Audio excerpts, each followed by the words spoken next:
Hey folks, welcome back to the DarkHorse Podcast, where we are investigating the question, what to do when your semi-domesticated animals are facing the wrong way. It is actually the Q&A segment of what I am led to understand is the 156th live stream Indeed. that we have done. And that is going to involve questions which should, if everything goes as planned, precede answers that should be extremely compelling. Yes, so compelling. Just jump right in. I keep forgetting to say in the main episode that the Discord server votes on a question they want us to answer every week. And we start there. What are you doing? What the heck is going on here? All right. What was that, man? I don't know.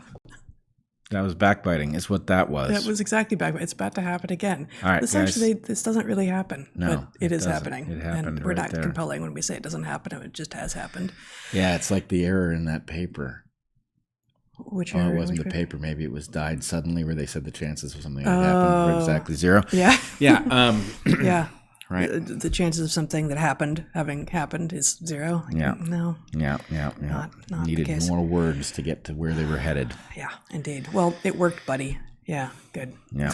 You scared off your friend by backbiting. He meant to. No, I think he was just being Fairfax. Okay. So we got actually 2 questions from Discord this week because we didn't have one last week, if memory serves. First, could you? Yes. Okay. Could Bret clarify whether he thinks that the science truly shows that the climate is in serious danger of catastrophic global warming due to human use of fossil fuels causing a rise in CO2? It isn't really their limb of science. I don't blame them for being cautious, not wanting to go out on that limb. You know, this is a puzzle that I would say is like the question of vaccine safety and efficacy in the following sense. When you and I first encountered the news of the vaccines headed down the pike before anybody in the public had gotten one, we were hopeful about the utility and alarmed at what we were being told about the safety. Mm-hmm. And we were alarmed not because we knew anything was harmful about them, but because we knew that nobody who was in a position to tell us that they were safe could possibly know, because who knows. You know, they had only existed for months. How could anybody know that they don't have a bad effect a year, 2 years, 5 years down the road? So the question is, well, what do you do in that position? And the answer is you grow up and you address the fact that, no, they are not safe. They may be better, you know, they may be more valuable than they are risky, but that's a discussion that has to happen. And it turned out that they were neither safe nor effective and, in fact, are harmful. In this case, the right answer to that question, I believe, is we do know that we are in danger from human activity elevating the tendency of the atmosphere to capture heat.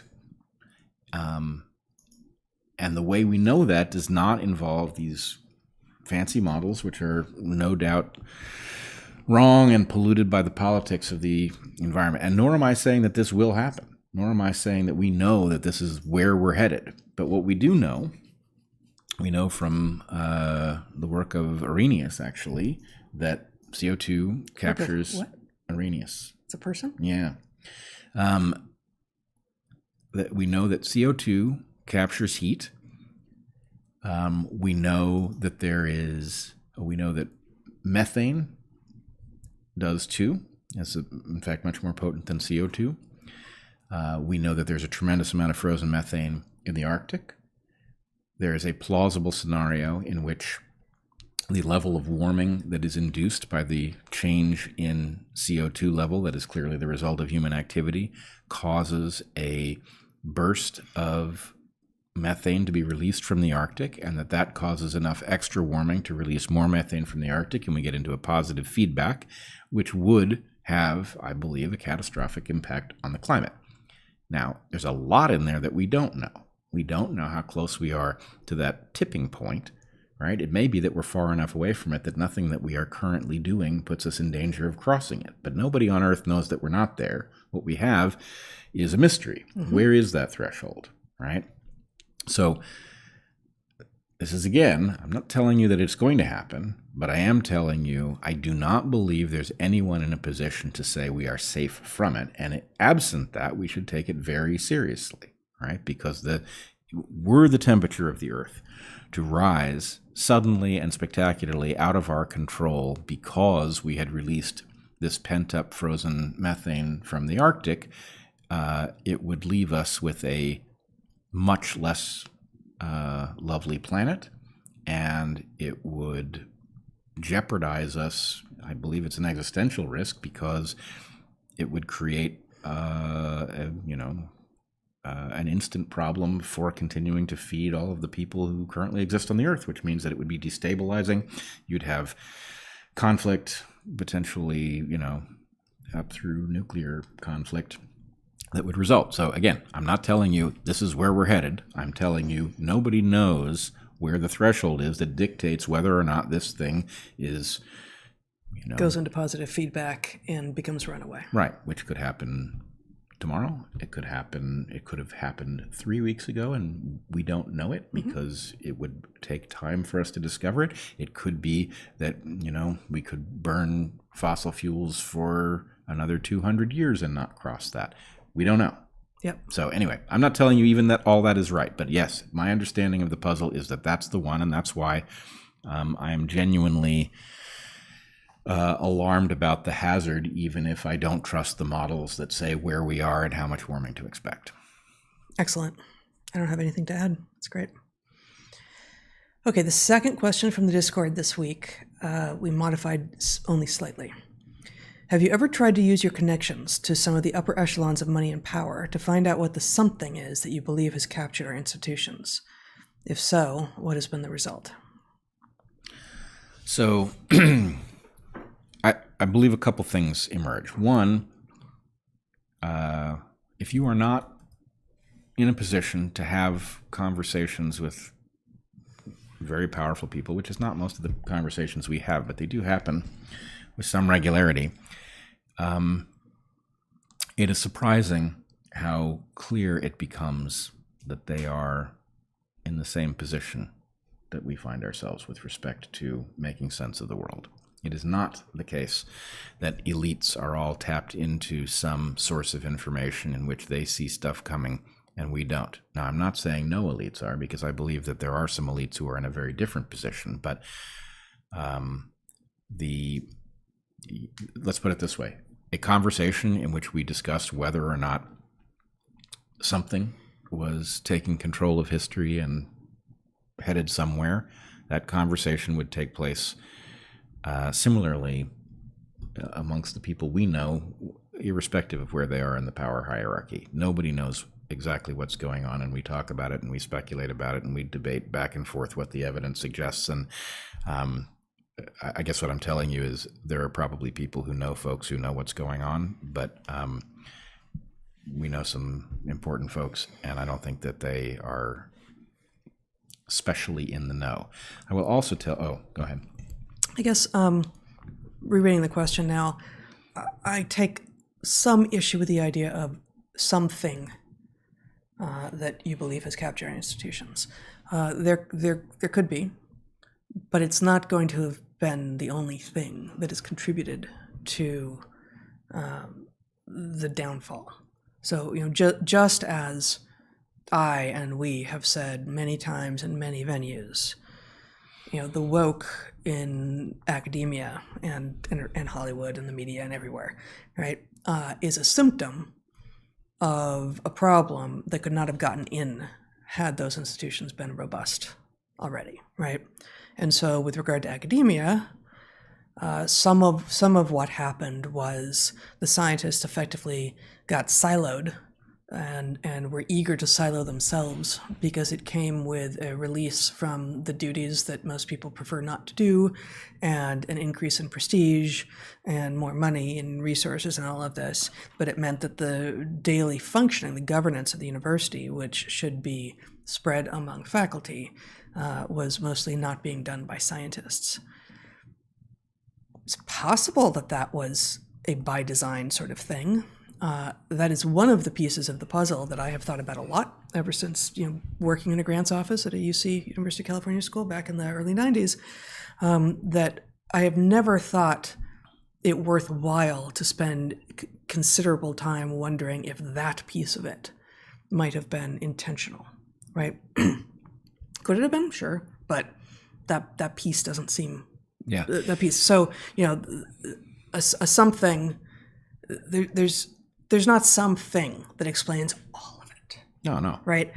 We arrived at some precipice through a series of, both errors, honest and not, and people with power and drive that they shouldn't have had, and they had access they shouldn't have had, all of these things. And then is it possible that seeing that coming, something shows up and is, putting the screw to it at what might be the last minute, maybe, right? But I guess the concern I have is a conversation that makes it seem like there's a thing.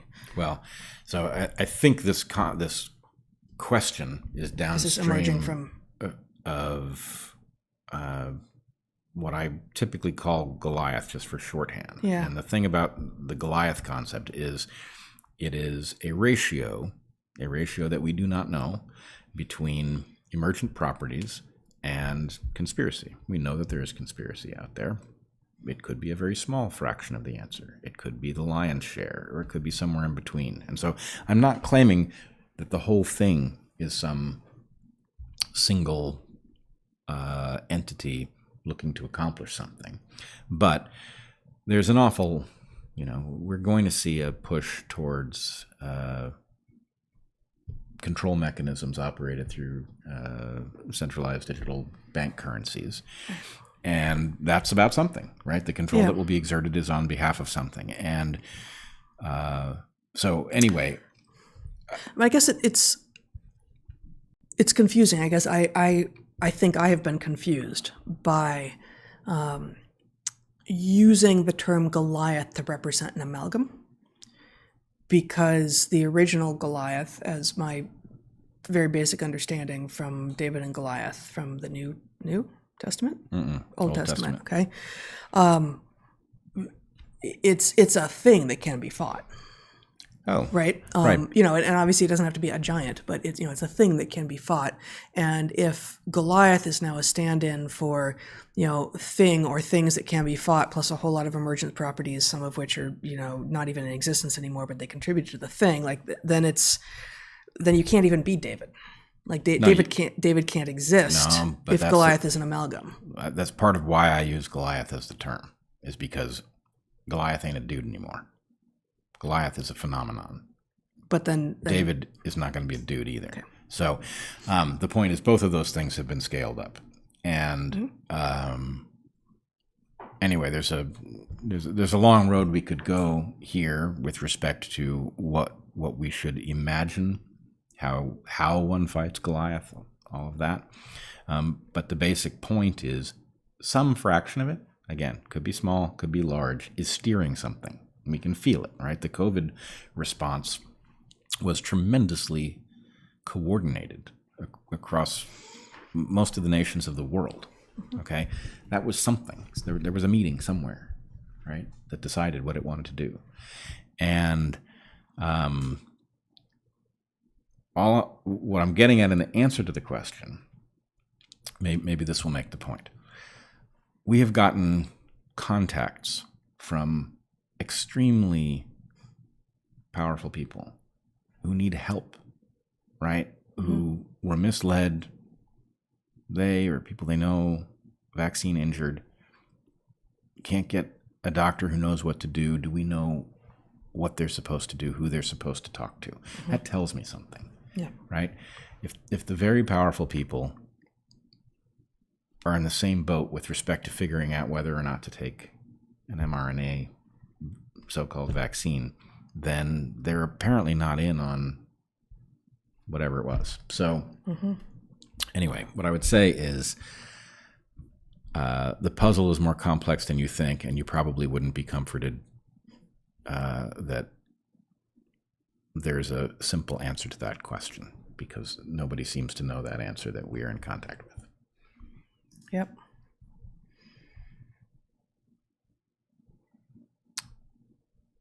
Question in 3 parts from DarkHorseMissions.com. 1, thank you so much. I'm not sure this ends up being a question. 1, thank you so much. My wife and I agree we couldn't have made it through the last 3 years without you. We are so grateful for you. 2, do not change. Do we ever get out of this mess? Maybe it's actually 4 questions. He used 2 twice. Do not change. 2, again, do we ever get out of this mess? My wife has the best analogy for the last 3 years. The movie 1408. Do you know it? I don't know it. Okay. Whenever it looks like things are getting better, the clock resets and the nightmare starts all over again. 3, how are you guys doing, really? Do we ever get out of this mess? I mean, it's related to the last question. Yeah. Right? It's closely related to the last question. And I guess I'm reminded of what you say about going over a waterfall. No matter how close you are to going over a waterfall, that if you go over it will surely kill you. At the moment that you give up hope, you have killed yourself. So you must keep working as hard as you can to prevent yourself from going over the waterfall. Yeah, it doesn't make sense. So what is the waterfall here, and what is the work that will be most likely to keep you from going over the waterfall are the questions that need answering.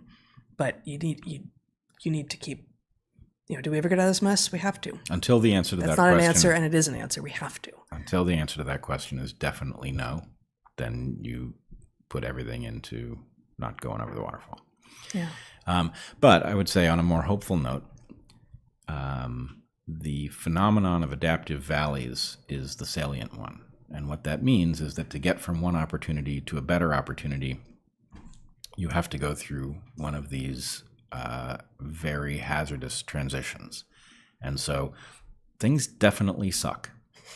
It was pretty well guaranteed that they were going to. We've been so thoroughly taken care of by the last system, which is now coming apart, that in order for us to make the jump, things had to go awry.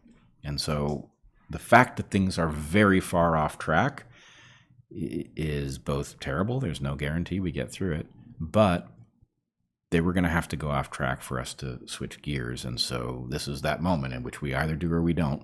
This is the adaptive valley. Nothing says you definitely get out of it, but the idea that you were going to do this without an adaptive valley, pretty low likelihood.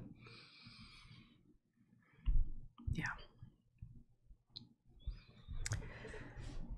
Do you have a charm strategy that you use in polite company with those that hate your specific vax choice? I'm hoping to have fewer family gatherings implode, but non-engagement hasn't worked. You and I do. We do? Have a strategy? Yes. What is it? We refer to ourselves as dirty and unvaccinated. And it puts the people who are quietly thinking that in an awkward position, because suddenly they realize who in history they have become. Yeah, and also that they're seen. Right. God's sake, Kat. So anyway, I mean, I would suggest something like that, right? Own it. And at the level that you can own it, then it will put others at ease that they're not quietly thinking about this thing that you know. They know they're dirty. Right. Yeah. So anyway, yeah, charm goes a long way. And say dirty and unvaccinated about yourself with a smile on your face, and see if it doesn't lighten the mood. Yeah. I wish I had something more, but no, that is something we've both done. Yeah. Mm-hmm. Seems to work. We've stopped hemorrhaging friends. It's nice, you know. Hey, buddy. If the mRNA vax causes the body to produce spike proteins, would the body eventually interpret the protein as native and stop mitigating it? Well, that's what we have to wonder about the IgG4 result that we talked about last week, which I also talked about with Joe Rogan.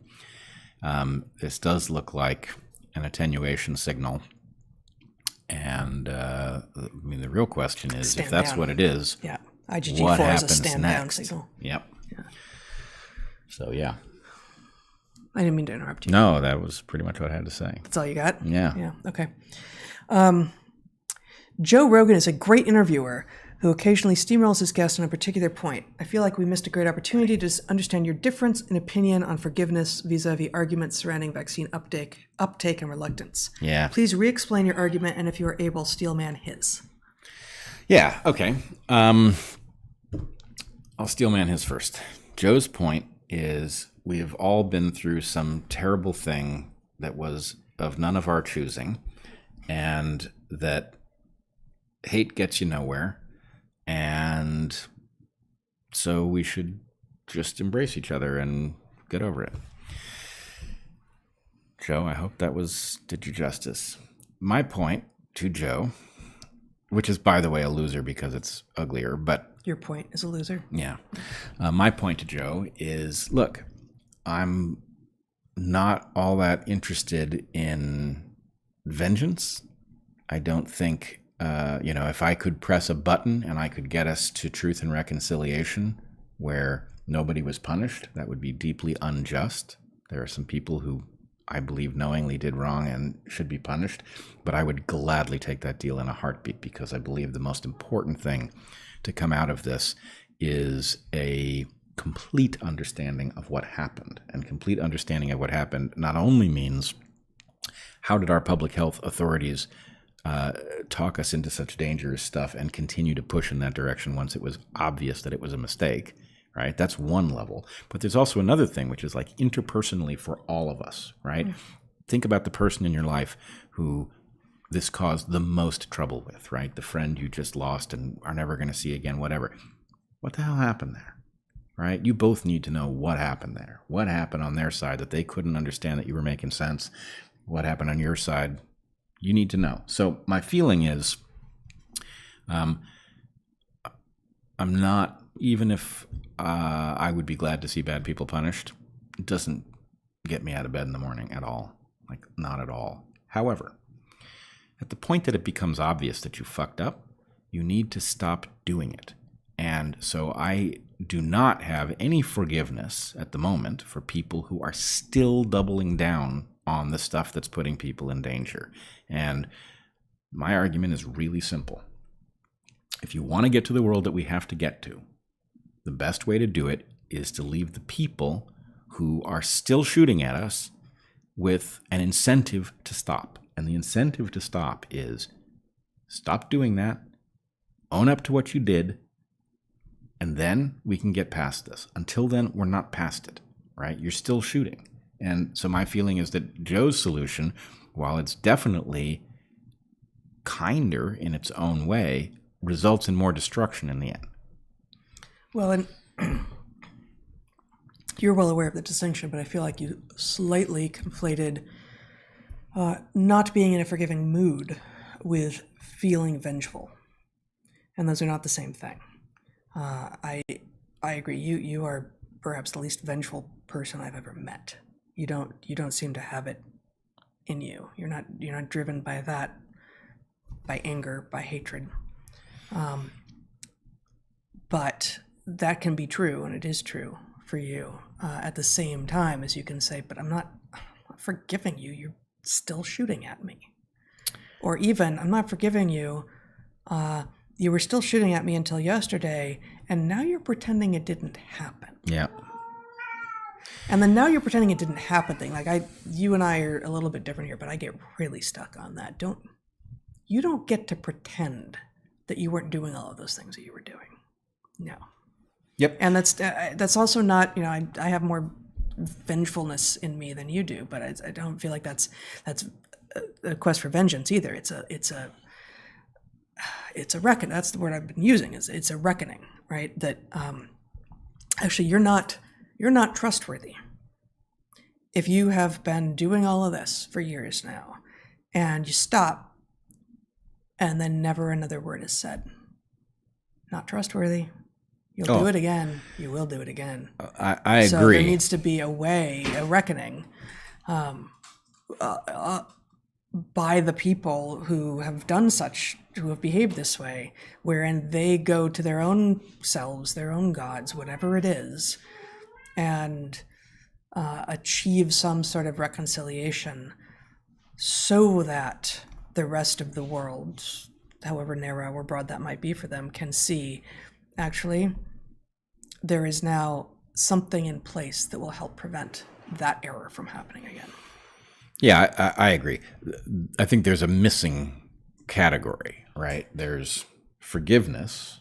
I'm not going to forgive somebody if they haven't even recognized what they did, right? Yeah. But after forgiveness, do I need them punished? Not really, and I don't actually think it's all that healthy for us to be focused on punishing people. Except for the few very bad actors. Right. The few very bad actors are a real problem. Mm-hmm. At the end of this, those people and people like them need never to be given power again, period. That does not require them to be punished. I'd be happy enough for them to be punished if they did this knowingly. But the key thing from the point of view of our collective well-being at the end of this is that the hidden stuff isn't hidden anymore. Mm-hmm. Right? This is why what unfolded in South Africa unfolded that way. There was no way to put South Africa right, but there was a way to own up to what it had been. You're talking about in the 90s. Yeah. But that's where the phrase as far as I know, that's where the phrase truth and reconciliation comes from. And the point is that is an alternative to vengeance, right? So anyway, Joe and I are very close together here, except that he does not, in my opinion, the mistake that he makes is that he does not leave an incentive for people to actually face themselves in the mirror and say, I screwed up. And my feeling is that that's essential. Yeah. I hate that this is the word we use in English for this, but why would we facilitate them weaseling? Weaseling out. Yeah, you don't like that because you like weasels. I love weasels. Yeah, me too. Yeah, weasels aren't weaseling. I agree. Yeah. Yeah. It's batshit crazy is what that is. What are you doing to the bats? I know. All right. Okay. So much screaming. Mm-hmm. Asking for a friend. I don't know if that's true or not. I am a layperson with a tenured research PhD as a spouse who refuses to look at any data that goes against Hero Fauci and the woke mob. What to do and remain sane? And presumably remain married. Yeah, that's the key. Look, I mean, you know your spouse, but you're either gonna suck it up and find a way to live with it, which is not what I would recommend because I do think it'll eat at you forever, or you're going to have a look, honey conversation, right? And that's the only person who knows how to have that conversation with your particular spouse is you, if that. Mm-hmm. But you know better than anybody else does. And the point is, look, I can't live with this, right? You are in the sway of something terrifying, and it is understandable how you found yourself there because it was very persuasive and very hard for many people to find their way out. But, it's not 2021 anymore. There's an awful lot of evidence, and there are an awful lot of sane people who have shown the way out. And to the extent that you're blinding yourself, right, that's kind of on you at this point. Well, and the woke mob. So, I take this to be, in sway to the woke and to the medically woke. Yep. To use your framing. And I have met a number of people who have wrestled with this a little bit within relationships. These weren't relationships, though, in which their spouse was completely on the other side, which from, a two-line question, it's hard to know. There's obviously not much detail here. And it's not just been, actually, most of the people I'm thinking of are women whose husbands weren't seeing things that they were seeing and have sort of slowly woken their husbands up. And, I have said the first few times I talked to people in the situation, I was like, I'm surprised. Usually it will be that the women have been in this way of woke and medically woke, and that the men have been able to see it because they are less agreeable. That's one level of answer to the question, on average, less agreeable on average. But it happens in both directions, presumably within homosexual couples as well, and because there aren't even generalities like, well, given that you're probably a guy who's trying to convince his wife, because actually more of the stories that I've heard are the other way around, it's really hard to give any kind of particulars here. Except, I guess, find the pieces. A tenured research PhD is probably going to be more amenable to reading a short piece that's not snarky and that appears to have evidence than watching a YouTube video, right? So, find those pieces and share them, and don't overburden the person. And some of what, not all of them by any means, but some of the pieces that I write on natural selections are specifically designed with that in mind, to be something that can be shared with people who don't see it this way at all yet. Yeah. Your Substack is good for this. Jumi Kim, I think, is also somebody who is particularly clear. I think she does a better job. So I think when I end up talking about COVID on my Substack, I have not really tried, and I'm not sure that I would yet be good at being sufficiently removed. Those pieces mostly are not going to fly well with people who aren't already questioning a little bit of it. I'm thinking more of the pieces over in sort of sex and gender territory. I Am a Woman piece and What Do Girls Do? Those are both pieces that I have suggested that people share with actually their adult children. I know some women who have adult children who think they're crazy to not think that anyone who calls himself a woman is a woman. So I've got these two pieces that they specifically were designed to be shared by people who just are can read, really. Yep. So I think Jumi does a very good job. I can't think of any individual pieces of hers, but and I'll look up what her Substack is called. You were going to say some others? Well, I mean, I'm clearly caught up over in COVID space, and so maybe I'm just punting on the fact that this is a No, go for it.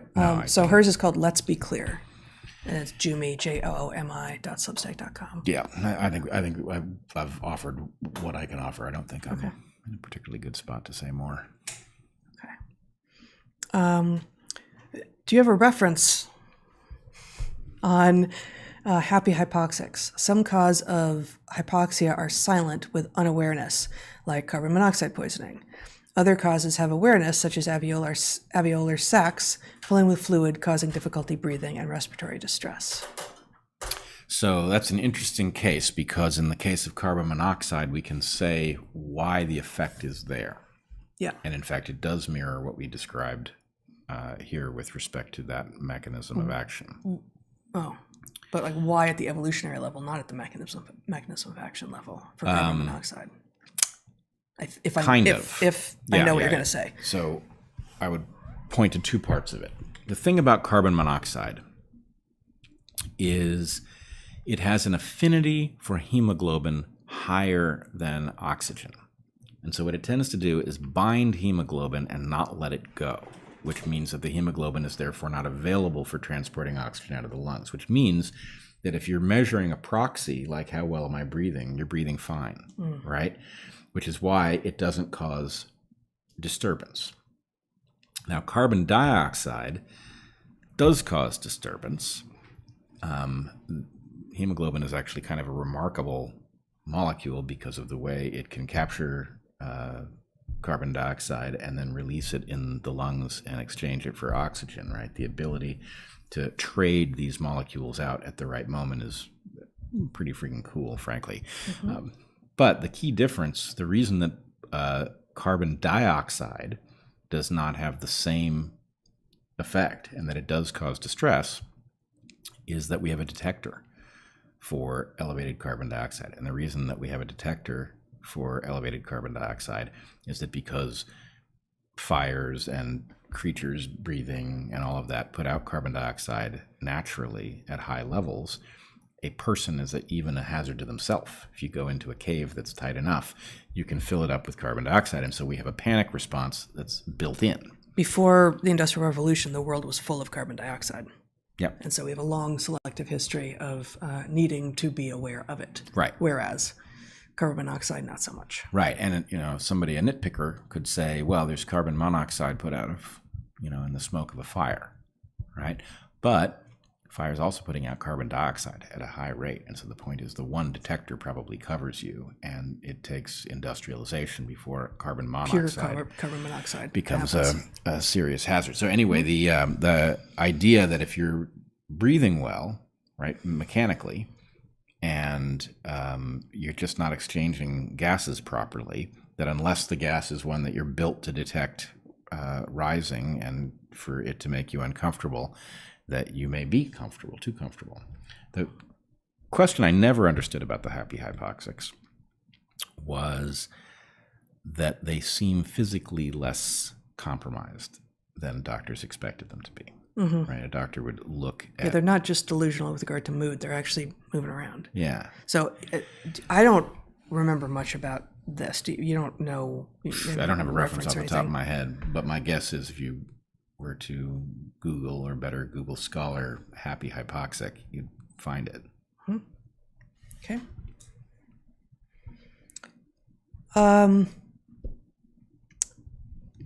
Can you address the study that Dr. John Campbell removed from his YouTube? I don't know. I do. Let me try to remember it. I briefly saw this. He removed...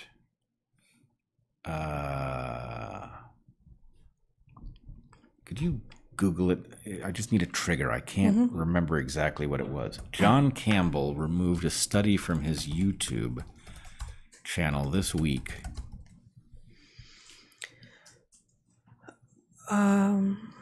It's 2 months ago. You might look on Twitter.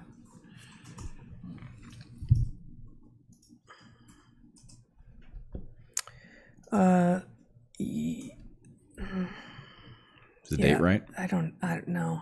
No, it's not. So there's a bunch of John Campbell removes things. So I don't know what I'm looking for. Yeah, and unfortunately I don't remember. It happened and it didn't directly capture my There's attention. Just a lot of these, and they're all from like mid 2022. News. This is 2 years ago. Did you remove it, or did YouTube remove it? I believe. I think this is. I'm seeing YouTube removed it. That's what I'm seeing on Twitter. But With the correct date? With like recent? 19 hours ago. Okay, what was it? I think yesterday. Despite remove this video by John Campbell. The risk of COVID-19 also varied by it's a little bit hard to say. Well, I don't know enough. Yep, maybe we'll return to it, but I can't do anything if I can't get the topic back. Do you know how the medical anthropology field is going? Is anything awesome happening, or has it been captured? Unbrainwashed research possible or not? And then there's a follow-up regarding medical anthropology. I meant especially regarding topics of the last few years. I don't know. I don't see really any evidence that any of the subfields of anthropology are pulling their heads out of the sand, and that's being nice. Good use of sand. Sand? No, that's not where they're pulling their heads out from under, or failing to, but... I didn't look too closely. No. It's probably for the best. Yeah, I think so.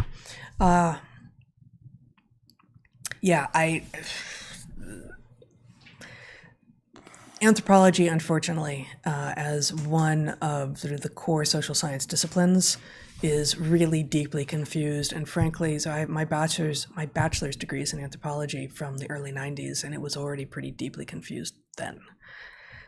There was a lot of ideological stuff passing as science, and I see no evidence that it's gotten any better anywhere. And that I did do some medical anthropology back then, and was acting. It's anecdotal because it was one researcher in medical anthropology who was teaching this class, but she actively directed me away from the questions that I was interested in and the conclusions that I was finding in the research. And I actually ran across some when I ended up finding this fourth grade this week. Sorry, I ran across some of the college work, and I didn't misremember that. Yeah, that happened. Just don't worry about it. Yeah. It's hard to imagine, of all fields, that medical anthropology could be shining at this moment, right? It's got all of the pressures on it. And I also think we would have heard from them if they somehow had resisted. Then that would be famous. So anyway, I would bet strongly against. Yeah. Okay, I forgot to look when we started, Zach. You've been going for about 41 minutes. Okay. How can this is a big one? How can we avoid or at least regularly detox ourselves of the many endocrine disruptors in our water, air, food, etc.? I don't think you can. I think you can reduce your intake. Avoid and detox are different. Yeah. Right. Like I don't think there's anywhere on the planet at this point that you can avoid all of it. Yep. And you can certainly live farther and farther and farther from the urban centers and downstream of industrial plants and feedlots and et cetera, but it's everywhere. What we have done is spreading and has spread everywhere on this beautiful planet of ours. And then detoxing for endocrine disruptors. I've never thought about specifically those, detox for endocrine disruptors as opposed to just, generally trying to do, purges or cleanses or something. But certainly things like fasting and sauna are useful for some such things, but especially, lipophilic molecules are going to hide in your fat, and you'll know you've gotten some of it if you do something like a fast or a purge, and you feel really bad for a little while. But that doesn't necessarily mean that was healthy for you, or that you got the right stuff, or any of it. So it's hard. I don't know.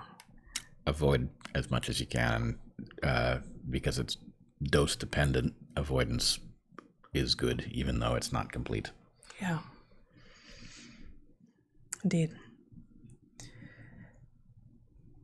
Thoughts on AI as a tool to make art? I seem to be among the minority of authors and artists who are for it. I think it's actually pretty useful for destroying art. I can't see how it's going to be useful for making art. I think it could be useful for making stuff that you can sell as if it were art. That said, a limited kind of AI could be utilized by an artist, but I think the problem with it is, as we are learning with ChatGPT, the capacity to know very little and get it to do work, positive or negative, is too great.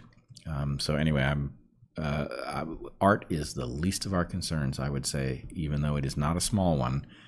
But that we are somewhere new with emerging AI, and I think you're right to be concerned. Well, no. This person is not concerned. It's embedded in a group of people who think it's positive, but I think you, dear viewer, would be right to be concerned. That was a weird sort of an answer for you. Not the conclusion, but I think what it will come down to for me, and I suspect many of the people who feel as Bret does, and I think majority of people feel that AI doesn't have any place in art, is unfortunately going to sound pedantic and semantic, which is to say, what is art? If if you feel, if upon trying to figure out what your definition of art is, you come to the conclusion that it is inherently a human activity, I guess there could be an argument that AI is a human creation and therefore this is just an indirect, it's just 2 steps later. But that feels to me pretty semantic and pedantic as well. I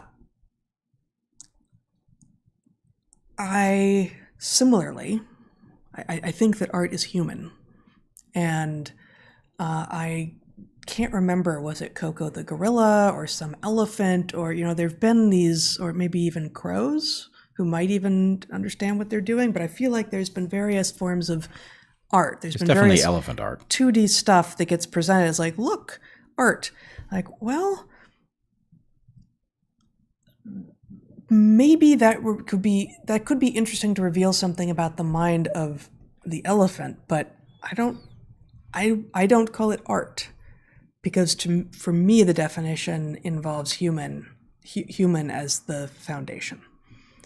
Whereas, science isn't inherently human, right? Like science could be done by.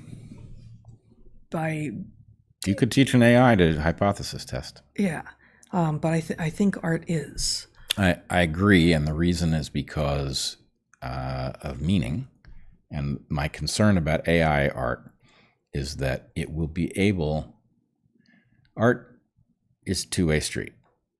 You've got somebody creating something, and then you have somebody interpreting something. And the problem is, if you can get a something to create something that your mind will interpret as if it was art, but it's not a somebody, then you're going to impose meaning on it, even if there is none, right? So my feeling is that's dangerous, right? Art isn't immune, because the thing will spit out something that seems an awful lot like art, right? It'll be able to make a movie that you're going to love, right? But the problem is that you will love it, and you're going to, therefore, just as you look for meaning in the lyrics of a song, Yeah. right? You're going to look for meaning where there isn't any, and it is going to drive us insane. I wonder if there's not, so this is a different point than the human point, but I wonder if it's not similar to the objection to synthetic boy bands. Mm-hmm.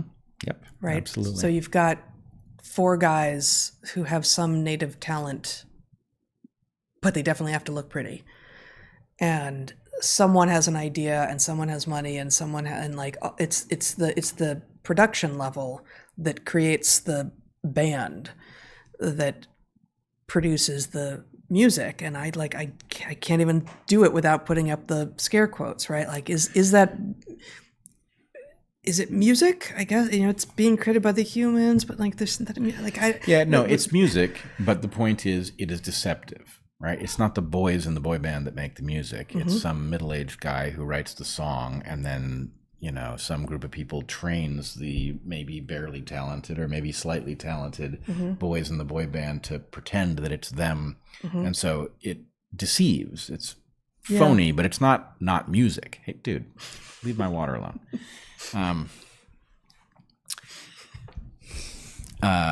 So there's that. But music is the right way to do this. It's algorithmic enough that if you train an AI to figure out what is irresistible musically, it's going to figure it out, right? It's not there yet, but actually we've been headed there with respect to music for quite some time. Mm-hmm. And just like laugh track gets people to think things are funny that aren't funny, right? It's very dangerous when you start tapping that directly into this stuff, the meaning of which we do not understand. Yeah, what are the chances that you're going to be deeply surprised by something that the AI comes up with? Well, somebody will program it to deeply surprise you. But the point is, it's not it's not an artist who has the same experience that you do in listening to a piece, deciding to introduce something to cause you to, have that experience. So my feeling is this is a classic case. You are not going to be able to spell out exactly how this is going to wreck cognition, but it is. And the fact that you can't spell it out ahead of time is going to mean there's no way we can have a proper conversation about how dangerous this is and how important it is that we not allow it. That's right. And what does not allow it even mean, right? Right. You know, you're not going to let a kid program a Raspberry Pi to make something musical sounding. No, you can't. So anyway, I wish they hadn't let whoever programmed our microwave make something musical sounding. Holy moly, is our microwave tone deaf? It really is. Yeah. It's too chipper also. It's so right? happy. I mean, imagine for a second, right? We have not faced this, but imagine that you are heating up your coffee at a funeral. And the microwave chimes in. You don't microwave your coffee at a funeral, Bret. I think that was your first error. Suppose you've just gotten home from a funeral. But then you're not there anymore. But you're still microwaving in the context of... You're still grieving. Yes. And your microwave would at least need to detect... You just got to set the stage. You're still grieving. Definitely. Okay. And then our microwave... Sure. The grieving person's come over to our house. I was imagining that it was one of us, which I'm not open for this. I'm just saying... This just got weird. Facing our microwave in a grieving mindset. I see. I cannot see how you would not end up... grabbing a meat tenderizing mallet and tenderizing the microwave. Sure. For a lot of reasons. But also, like, oh my God, just came back from the funeral. I know what I need. Hot coffee. Yeah. That'll improve my day. Reheated hot coffee, not like make hot coffee. Yeah, no, just old but hot coffee. All right. I feel like the prototype AI trying to provide meaning. And you're just going to get better, and that's the problem. That's the problem. Next time with this scenario, you'll see. I know, and soon along, Zach and I will be humming along like, yeah, that does sound right. Yeah, we will have brought the microwave as a funeral gift or something. And for the dead or for the living? Who do you give the gifts to? The dead have no need of microwaves. Of this, I am certain. There are plenty of cultures in which the dead have been left with things to take with them to the next life. Unfortunately, good point. You're right. And they didn't need those things either. So I put the dead back on the never has there possible been a list of microwave. recipients. Never. But lots of valuable stuff. Oh, I yeah. mean, grave robbing is a thing for a reason, right? Yeah. Bring them some microwave coffee to see if they'll wake up. And, Oh yeah, maybe they're just sleeping. yeah. All right. Okay. This has now again gotten weird. Okay.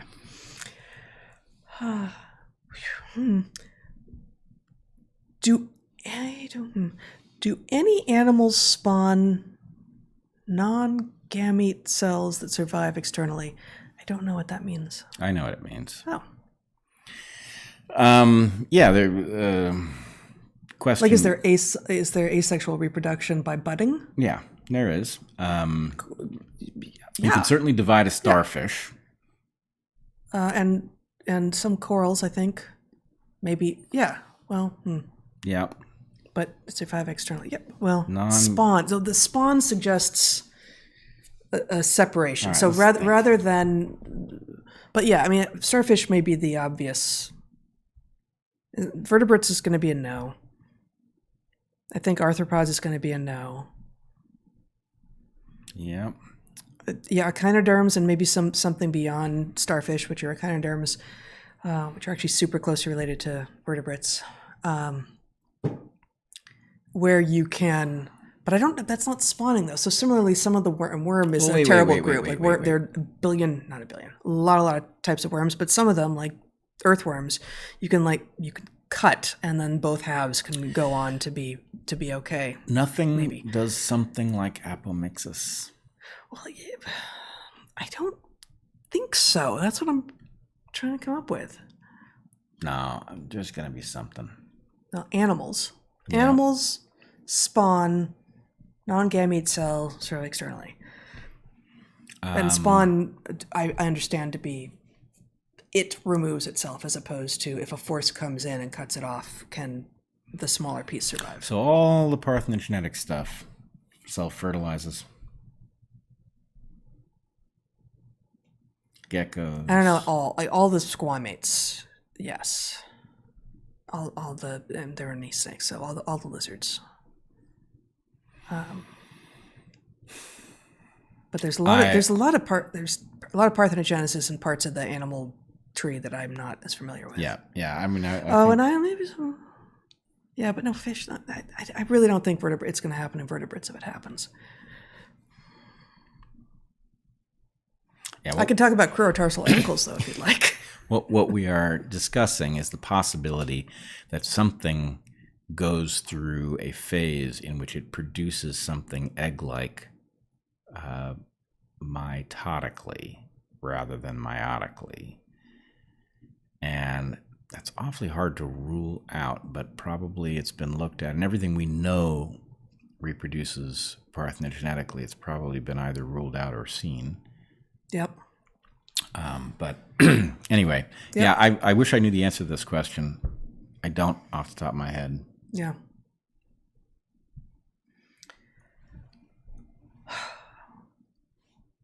For lineages with little economic power, would lineage preference be more beneficial than outside cooperation?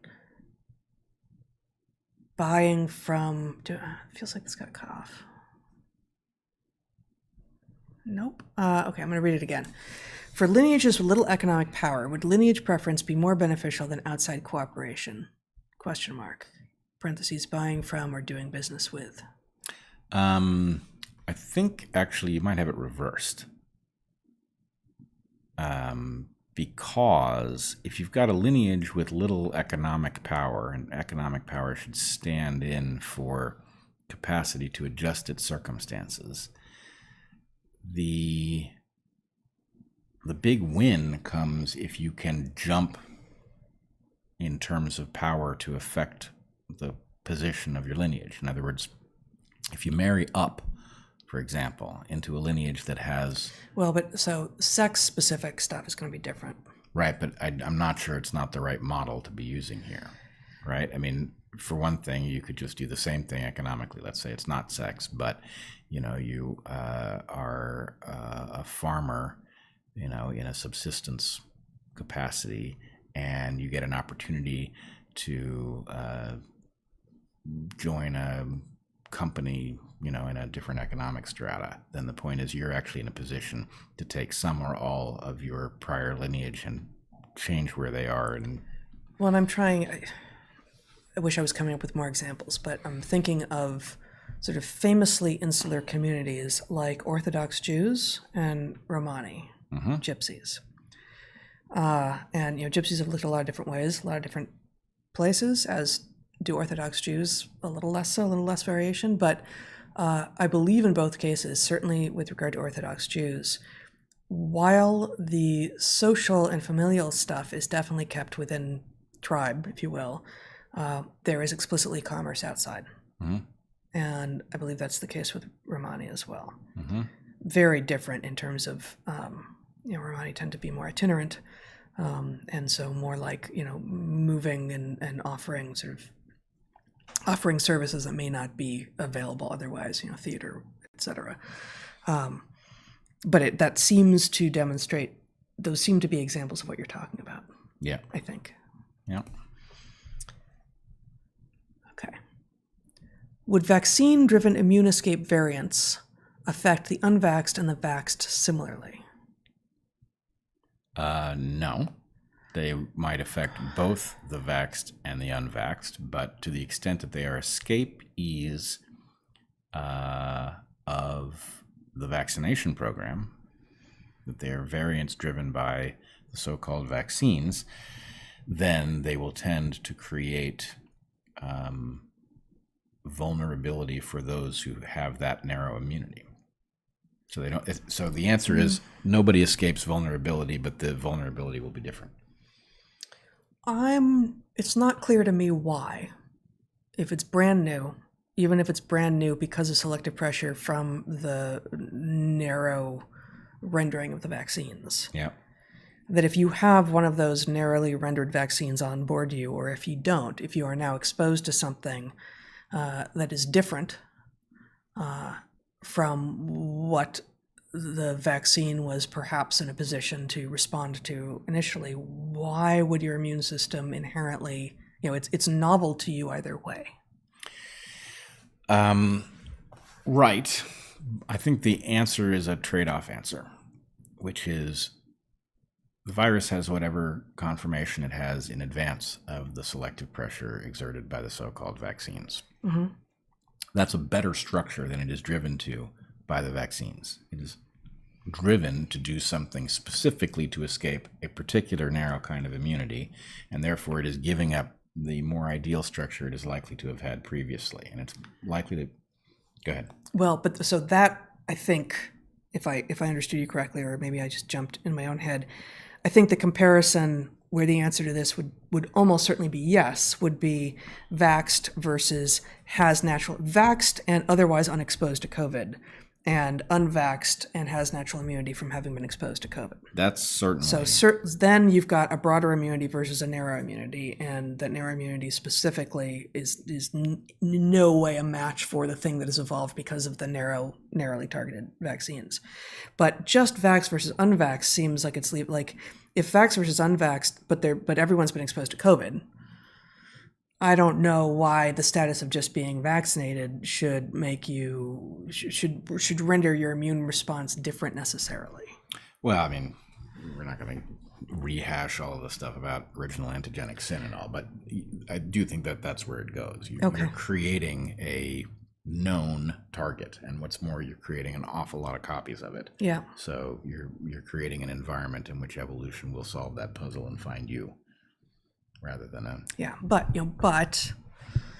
if you've also been exposed to COVID, and therefore you have broad immune, I mean, unless... Well, there's also a question about were you exposed before or after. Yep.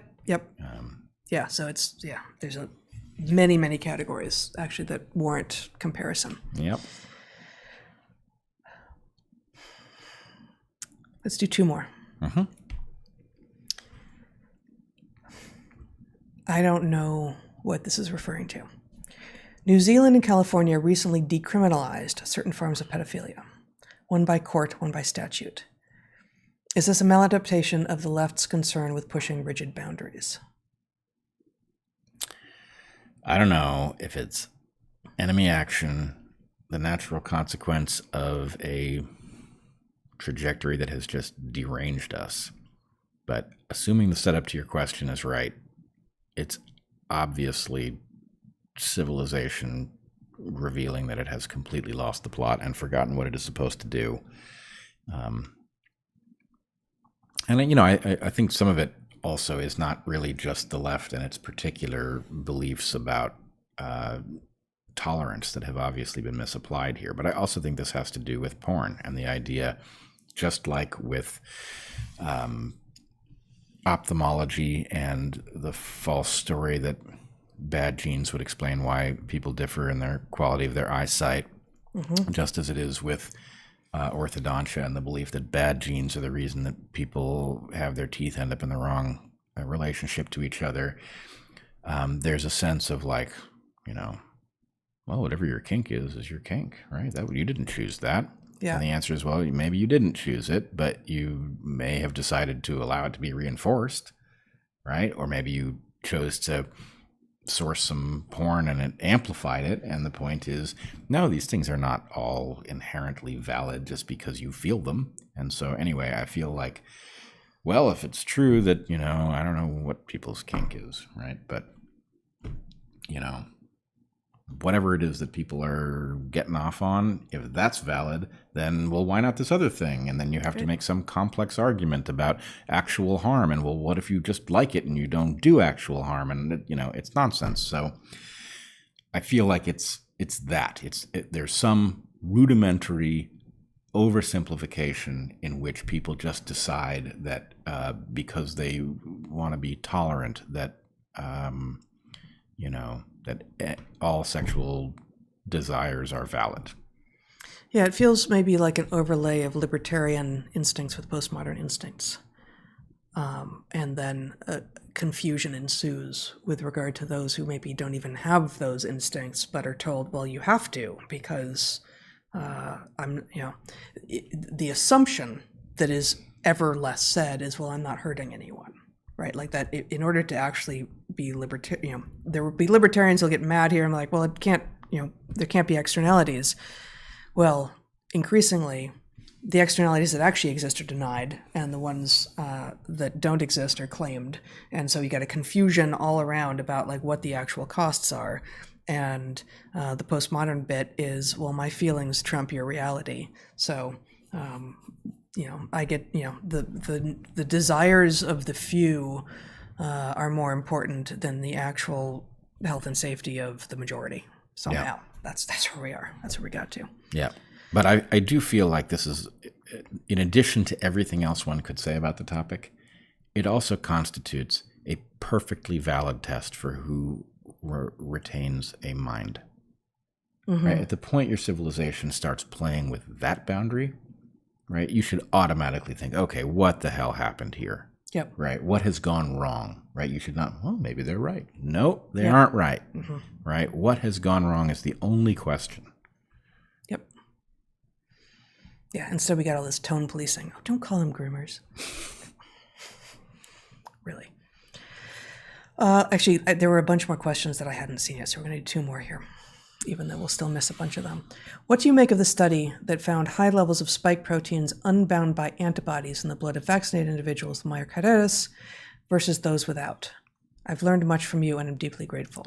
Could you repeat it? I think I got it, but I don't know the study, so if neither of us do, we can't respond to it.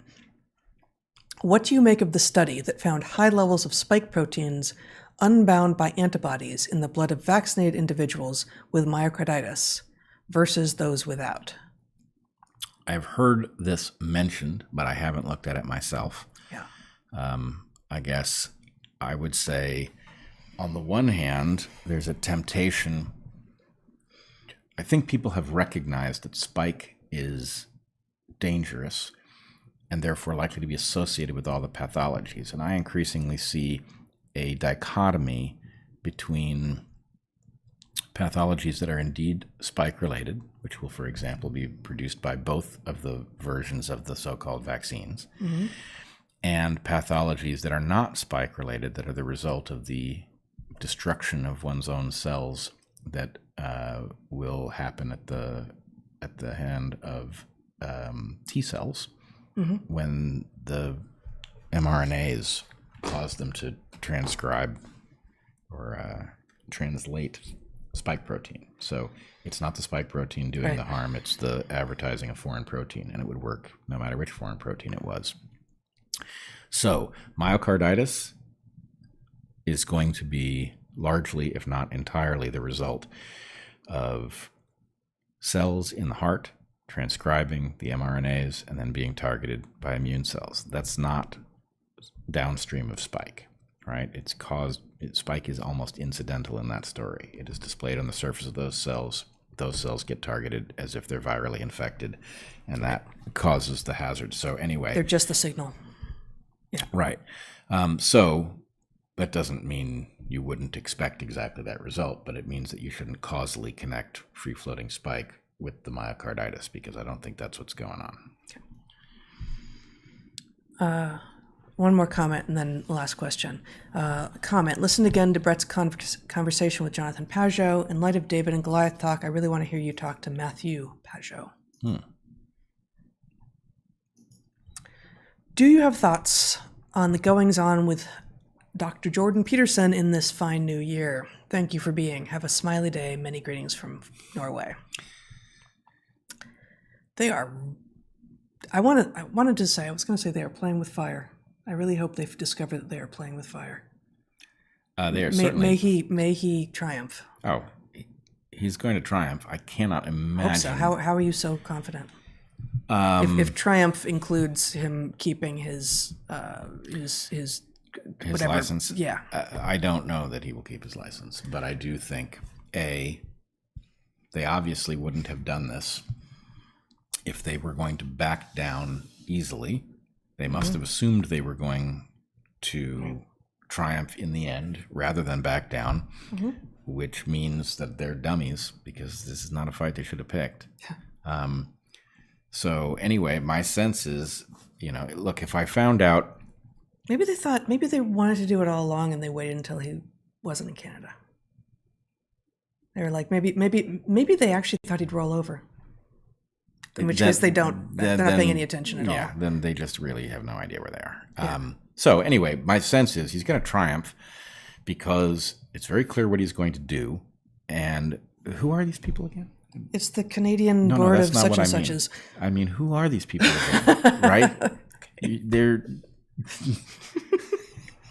not Jordan Peterson. They're not Jordan Peterson. So anyway, I feel terrible for Jordan that he's facing this. On the other hand, he got where he is knowing exactly how to address situations like this one. And if they destroy Canadian psychology because they have to throw Jordan out for being impolite in tweets or whatever it is that they're... He criticized Trudeau, and I believe he retweeted Pierre... I forgot how to pronounce his last name. The Poilievre, the conservative guy who was running for prime minister. Which obviously a bridge too far. Yeah. So, obviously he shouldn't have. I mean, criticizing Trudeau, that guy, how could he? How could anyone criticize Trudeau? He's almost beyond critique. Yeah. So anyway, I expect Jordan to triumph by one route or the other, and you can't take them seriously. They obviously don't understand who they are, who he is, what psychology is. So anyway, it's one more field, advertising, that it doesn't have a clue. Yeah, it's true. There are a lot of people who rely on clinical psychologists to figure themselves out or to get themselves back on track. And academia successfully got rid of a lot of people. And if psychology, which, I'm sure is filled with a bunch of louts and buffoons, like every field is, but if it's going to, I have no idea if Jordan has been acting as a clinician at all, in the last several years, I don't think so. Right? I've said this to you before. I think that he and we actually came to some of our insights about people.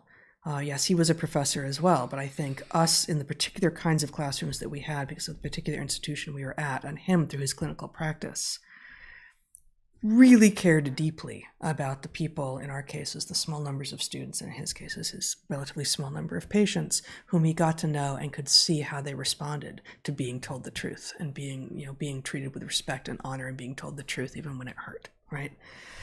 And so even if he really hasn't been acting as a clinician for a while and really didn't have any active plans to go back to it, the prospect of being told actually not for you anymore is a large one. That's a big loss, even if it's entirely theoretical. Well, I'm not arguing it's not a loss, but I'm arguing you have an invalid field wielding power invalid it does authority. not deserve. Mm-hmm. And I mean, look, it's bad, but it's no different than suddenly all of us who need to have doctors that we can go to have an entire field of people who turn out to be fakers. Right?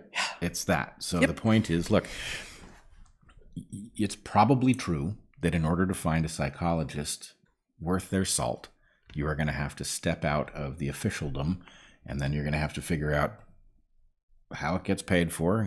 Maybe it's not going to be insurance. I know of two. Right, but so that's the answer. And look, I'm not saying that that's an acceptable system. That's not why I'm comfortable with it. My point is, Jordan, why would this be any different than any of these other things, right? We lost all of medicine. They're all gone, right? You've got like a small handful of people who figured their way through the puzzle. Yeah. And then you've got a lot of other people with a degree and a job who staff hospitals and do whatever else, who turn out not to be capable of seeing a corporate fiction passed along as if it were science, right? So anyway, it's, okay, psychology too. Not surprised. Yeah. Well, on that hopeful note, we'll see you in the second week of the new year, when we expect everything will have turned around. Yes, and our lighting will be better. Well, it's a work in progress. Yes, that it Yeah. is. This Yes. is moody. So moody. So moody. Yeah. Yep. All right. We'll be back next week on what I guess will be the 14th of January. Until then, we encourage you to be good to the ones you love, eat good food, and get outside. Be well.